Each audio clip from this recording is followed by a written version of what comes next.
कोण को मापना सिखाएंगे और इसे दो तरीके से माप सकते हैं, एक डिग्री माप में और दूसरा रेडियन माप में। इनके बारे में हम आपको डिटेल से बताएंगे। फिर डिग्री और रेडियन में आपस में क्या संबंध है इस बारे में डिस्कस करेंगे। डिग्री और रेडियन में संबंध। तो हम आज के इस लेक्चर में ये 5 चीजें पढ़ेंगे कि त्रिकोणमिति के बारे में आपने 10वीं क्लास तक क्या पढ़ा, त्रिकोणमितीय फलन किसे कहते हैं, कोण क्या होता है, धनात्मक कोण क्या होता है, ऋणात्मक कोण कैसे बनता है, कोण को किस तरह से मापेंगे, उसका डिग्री माप क्या होता है और रेडियन माप क्या होता है, डिग्री माप और रेडियन माप में आपस में क्या संबंध है, ये चीजें हम आपको इस आज के लेक्चर में बताएंगे। तो अब सबसे पहला प्रश्न ये उठता है कि त्रिकोणमिति है क्या। त्रिकोणमिति क्या है? त्रिकोणमिति दो ग्रीक शब्दों से मिलकर बना है, ट्रिगोन और मेट्रोन। त्रिकोण का मतलब त्रिभुज और मेट्रोन का मतलब मापना, यानी कि त्रिभुज की भुजाओं को मापना। त्रिकोणमिति का अर्थ यही है कि त्रिभुज की भुजाओं को मापना। अब हमने 10वीं क्लास में त्रिकोणमिति अनुपात के बारे में पढ़ा था, जो एक समकोण त्रिभुज पर आधारित थी। इसमें ये कोण जैसे न्यून कोण थीटा लिया हमने, ये समकोण त्रिभुज जिसमें ये कोण समकोण है, ये आधार, ये लंब और ये कर्ण बताया था। तो इसमें हमारे पास 6 त्रिकोणमिति अनुपात होते थे। एक sine theta, cos theta, tan theta, cosecant theta, secant theta और कोट थीटा। ये हमारे पास 6 त्रिकोणमिति अनुपात होते थे और हम एक हमेशा याद रखने वाले फार्मूले से इनको करते थे। जैसे ये था हमारे पास बेस, इसको इंग्लिश में बोलते हैं परपेंडिकुलर, ये हाइपोटेन्यूज,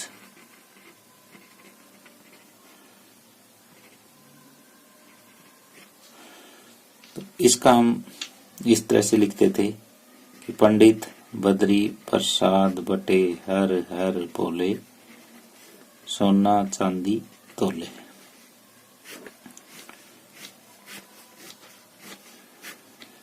तो इसका मतलब ये था कि साइन बराबर पी बाई एच, यानी परपेंडिकुलर बाई बेस, लंब बटे आधार, यानी ये पी बाई एच होता था। इसी तरह से कोस बी बाई एच और टेन पी बाई बी, यानी लंब बटे कर्ण, ये हो गया आधार बटे कर्ण, ये लंब बटे आधार। इसी तरह से साइन का उल्टा कोसिकेंट था, तो ये h बाई पी हो जाएगा, ये h बाई बी हो जाएगा और इसी तरह से ये b बाई पी हो जाएगा। ये हमने 10वीं क्लास तक पढ़ा। इसके साथ साथ हमने 3 फार्मूले और भी पढ़े थे कि sine square theta plus cos square theta बराबर 1, दूसरा था second square theta minus ten square theta बराबर 1 और तीसरा था cosecant square theta minus cot square theta बराबर 1। तो ये चीजें हमने 10वीं क्लास में पढ़ी थी। इसको हम एक अगर हिंदी में देखना चाहें तो आप एक ये भी याद रख सकते हैं, लाल बटे कक्का। ये साइन के लिए, ये कोस के लिए, ये टेन के लिए। जैसे साइन लंब बटे कर्ण, कोस आधार बटे कर्ण और टेन लंब बटे आधार, बाकी तीन इनके उल्टे हो जाएंगे। ये चीजें हमने 10वीं क्लास में पढ़ी थी। आगे है त्रिकोणमितीय फलन।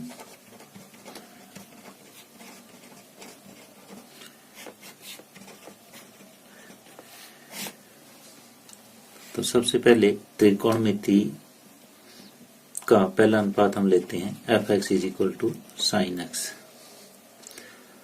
अब हमें त्रिकोणमिति फलन जानने से पहले फलन की परिभाषा पता होनी चाहिए।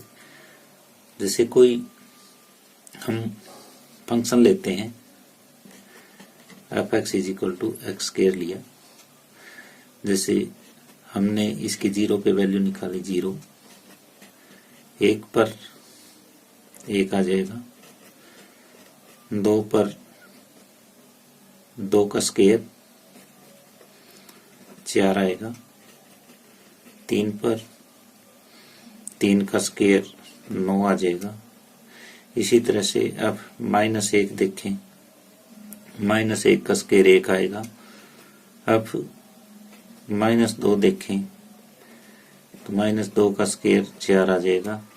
अब -3 का स्क्वायर 9। तो इसके जो ऑर्डर पेयर बनेंगे वो इस टाइप से बनेंगे 0 0 1 1 -1 1 2 4 -2 4 3 9 -3 9। ये इसके ऑर्डर पेयर बने। हम यहाँ पे एक चीज देख रहे हैं कि जैसे ये पहली वैल्यू सब में डिफरेंट है,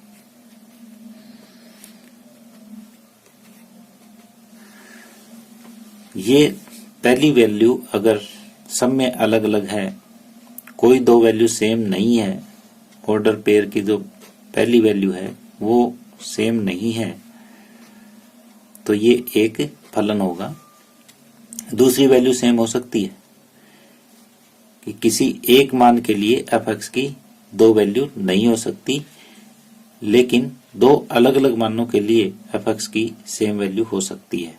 यहाँ पे हम देख रहे हैं कि इन ऑर्डर पेयर का जो पहला मान है वो सब में अलग अलग है। तो अगर पहला मान सब में अलग अलग है तो वो एक फलन है। यहाँ पे हम ये कह सकते हैं कि f(x) एक फलन है। तो इसी तरह से हम यहाँ पे पहुंच रहे हैं फिर कि f(x) = sin x क्या है, एक फलन है या नहीं है। तो हम ये लिख सकते हैं। यहाँ अगर हम देखें, जैसे sin 0 की वैल्यू हम देख रहे हैं, sin 0 0 होता है। sin जैसे हम लेते हैं π/2, sin π/2 की वैल्यू 1 होती है। पाई पे अगर देखें तो 0, 3π/2 पे देखें तो -1। इसी तरह से और बहुत सारी वैल्यूज की देखी जा सकती है। अब यहाँ ये हमारे पास चार ऑर्डर पेयर बने हैं। चारों ऑर्डर पेयर में ये देखें कि अगर x की जगह 0 लिखते हैं तो f(x) की केवल एक ही वैल्यू आती है 0, 0 के सिवाय और कुछ नहीं आती। अगर π/2 रखते हैं तो भी केवल एक ही वैल्यू आएगी, एक के सिवाय और दूसरी नहीं आएगी। तो इसमें ऑर्डर पेयर में जो पहले एलिमेंट है वो सारे के सारे डिफरेंट है, तो इसलिए ये एक फंक्शन है, यानी ये एक फलन है। दूसरी वैल्यू हमारी सेम हो सकती है, जैसे यहाँ पे 0 है, ये भी 0 है, लेकिन ये दो अलग अलग वैल्यूज पे ये 0 है।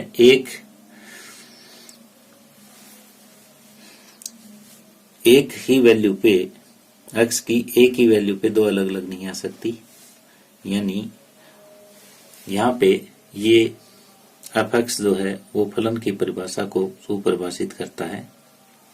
हम ये लिख सकते हैं कि fx is equal to sine x एक ऐसा संबंध है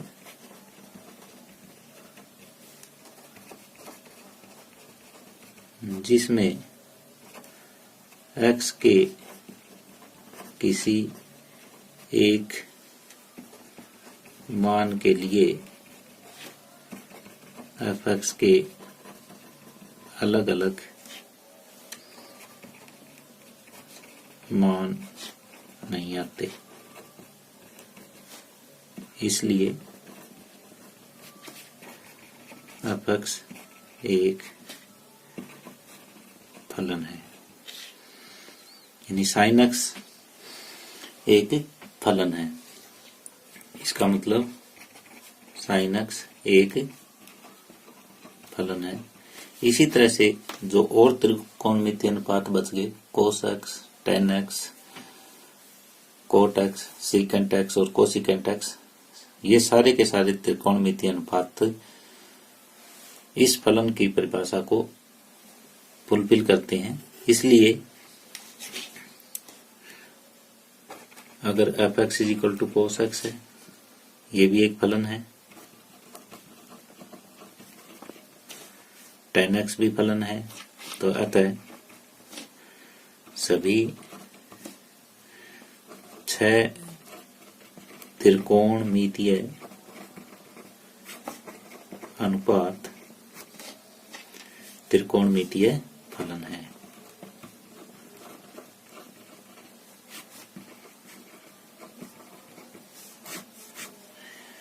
यानी जो भी हमारे 6 त्रिकोणमितीय अनुपात है वो सारे के सारे त्रिकोणमितीय फलन कहलाएंगे। आगे है कोण। कोण क्या होता है? कोण एक माप है जो एक किरण के उसके प्रारंभिक बिंदु के पारित घूमने पे बनता है, और जो घूर्णन की प्रारंभिक स्थिति है वो प्रारंभिक भुजा कहलाती है, और अंतिम स्थिति है वो घूर्णन की अंतिम भुजा कहलाती है। और जिस बिंदु के पारित ये घूमता है उसे हम शीर्ष कहते हैं। जैसे ये हमने कोई किरण ली और इस किरण को इस बिंदु के पारित हमने ऐसे ये घुमाया, इस बिंदु के पारित, ये हमारी नई स्थिति आ गई। ये हमारी प्रारंभिक भुजा थी,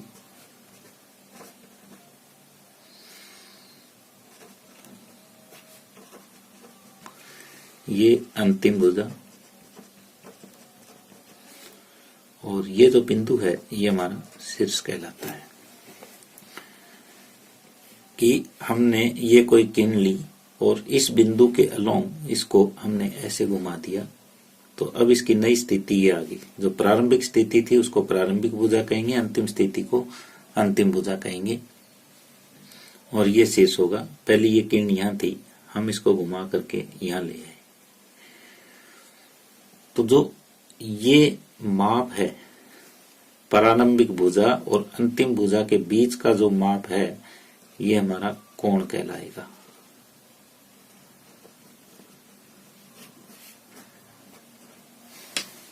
प्रारंभिक भुजा को उसके शीर्ष के पारित घूमने पे एक नई स्थिति पैदा होगी, और जो इन दोनों के बीच का जो ये घूर्णन है ये कोण कहलाएगा। अब ये कोण पॉजिटिव भी हो सकता है, कोण नेगेटिव भी हो सकता है। अब अगर ये हमारी प्रारंभिक स्थिति है, ये शीर्ष है, प्रारंभिक भुजा है और हमने इसको घड़ी के विपरीत दिशा में अगर घुमाया, इस बिंदु के परित घड़ी की विपरीत दिशा में हमने घुमाया तो ये अंतिम भुजा आई हमारी। तो जो ये कोण बनेगा, अब ये कोण धनात्मक कोण होगा। अगर घड़ी की दिशा के विपरीत दिशा में अगर घुमाव कर रहे हैं, हम घूर्णन कर रहे हैं, कोण धनात्मक होगा यानी पॉजिटिव होगा। अगर यही स्थिति ऐसे होती कि अगर ये हमारी प्रारंभिक भुजा है, अगर ये प्रारंभिक भुजा है और हमने इसको घड़ी की दिशा में हमने घुमाया, ये अंतिम भुजा आई, ये हमारा शीर्ष है। तो जो ये कोण बनेगा, घड़ी की दिशा में जो कोण बनेगा वो ऋणात्मक कोण होगा।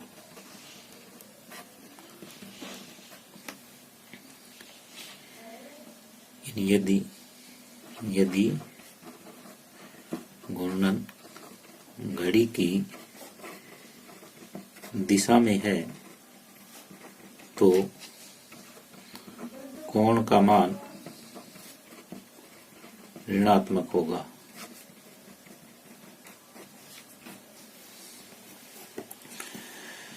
यानी अगर आपका घूर्णन घड़ी की दिशा की विपरीत दिशा में है तो जो कोण बनेगा वो धनात्मक कोण बनेगा। अगर आपका घूर्णन घड़ी की दिशा में है तो जो कोण का मान है वो ऋणात्मक होगा। कई बार क्या होता है कि प्रारंभिक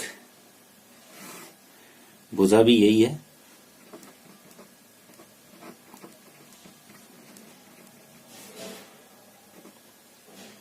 और इस बिंदु के अलोंग अगर हमने इसको घूर्णन दिया है और घूर्णन करके वापिस अंतिम भुजा भी यही आ जाए,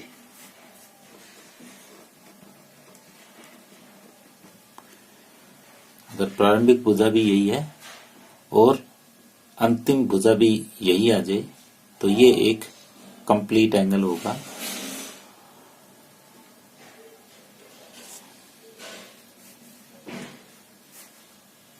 इसको हम कंप्लीट यानी पूर्ण घुमाव कोण कहेंगे, कंप्लीट एंगल या पूर्ण घुमाव कोण कहेंगे। अगर प्रारंभिक भुजा चाहे वो घड़ी की दिशा में हो चाहे घड़ी की विपरीत दिशा में हो, अगर प्रारंभिक भुजा और अंतिम भुजा अगर एक ही हो तो वो पूर्ण घुमाव कोण कहलाता है। तो ये था कोण के बारे में। आगे है कोण का माप।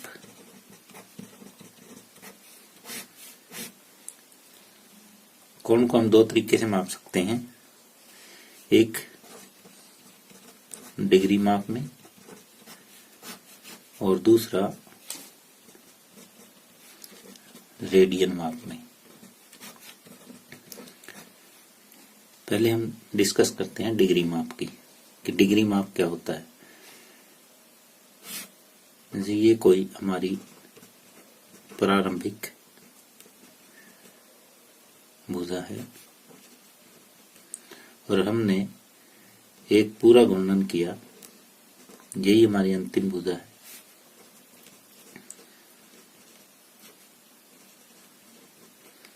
तो हमने इसके 360 बराबर बराबर हिस्से किए, तो जो एक हिस्सा है वो 1 डिग्री कहलाएगा। एक हिस्से से जो कोण बनेगा वो 1 डिग्री कहलाएगा। तो हम ये कह सकते हैं कि यदि प्रारंभिक भुजा के अंतिम भुजा का घुमाव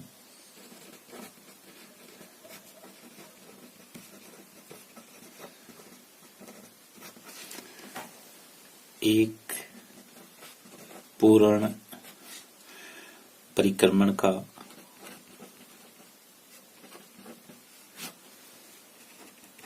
एक बटे 360वां भाग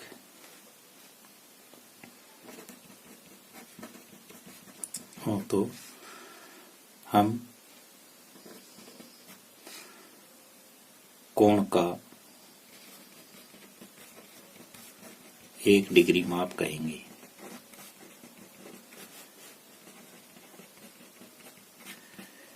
एक बार हम रिपीट करते हैं कि कोण का 1 डिग्री माप कौन सा होता है। कि यदि ये कोई प्रारंभिक भुजा है और प्रारंभिक भुजा से एक पूर्ण परिक्रमण हम करते हैं तो यही हमारी अंतिम भुजा हो जाती है। इस पूर्ण परिक्रमण के हम 360 बराबर भाग कर लें तो जो एक भाग होगा वो 1 डिग्री माप कहलाएगा।